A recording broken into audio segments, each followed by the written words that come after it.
N'oubliez pas mes headget et mes headegg de vous abonner et d'activer la petite cloche juste à côté afin de recevoir une notification pour chaque vidéo mise en ligne.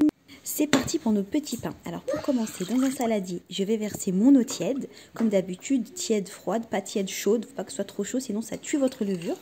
Ensuite, mon huile d'olive et ma levure boulangère déshydratée cette fois-ci, la Brugman, comme d'habitude. Je mets mon œuf et je mélange le tout. J'ajoute ensuite ma farine, donc là j'ai utilisé de la T45, la basique que vous trouvez partout, et un peu de sel, et je mélange le tout. Vous devez obtenir une pâte souple, légèrement collante, mais pas non plus de fou. Si elle est trop collante, n'hésitez pas à rajouter de la farine et à bien mélanger votre pâte. Ensuite, on va la laisser reposer, on va la laisser doubler de volume, donc à peu près ça prend entre 45 et 1 heure, 1h20 on va dire maximum.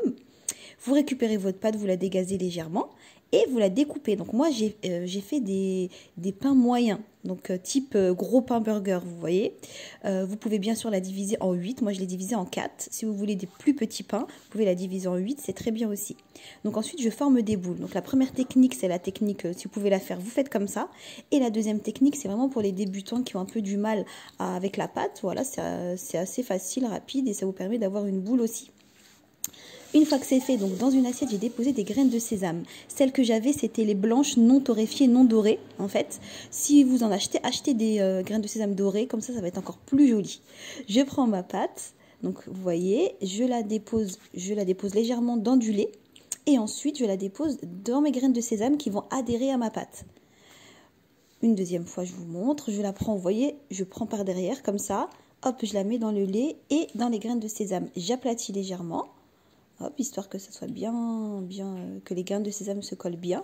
Et je dépose ça sur ma lèche frite auquel j'ai mis préalablement du papier cuisson. Voilà, je confonds toujours cuisson et papier film, bref. Ensuite, une fois que tous vos pains sont faits, donc une fois que tous vos pains sont faits, vous allez les aplatir.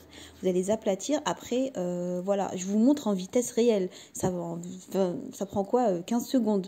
Il faut les aplatir, mais il ne faut pas non plus les rendre tout fin.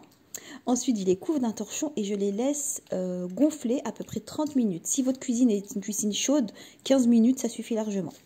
Ensuite, je vais les mettre au four. Donc moi, j'ai fait une cuisson haut et bas à 180 ou 200 degrés. Je vous mettrai ça en barre d'infos, je ne me souviens plus. Donc voilà mes headget. Une fois que c'est fait, vous mettez un chiffon par-dessus, d'accord, et vous le laissez refroidir. Comme ça, vous allez obtenir un pain bien moelleux, avec une mie bien filante, bien épaisse. Franchement, c'est juste topissime. Pour les burgers, vous pouvez même, si vous voulez, les fourrer.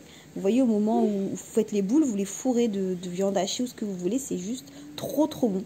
Voilà mes headget. J'espère que cette recette vous a plu. Un petit j'aime, un petit commentaire, c'est gratuit et ça fait plaisir. Gros bisous à tous.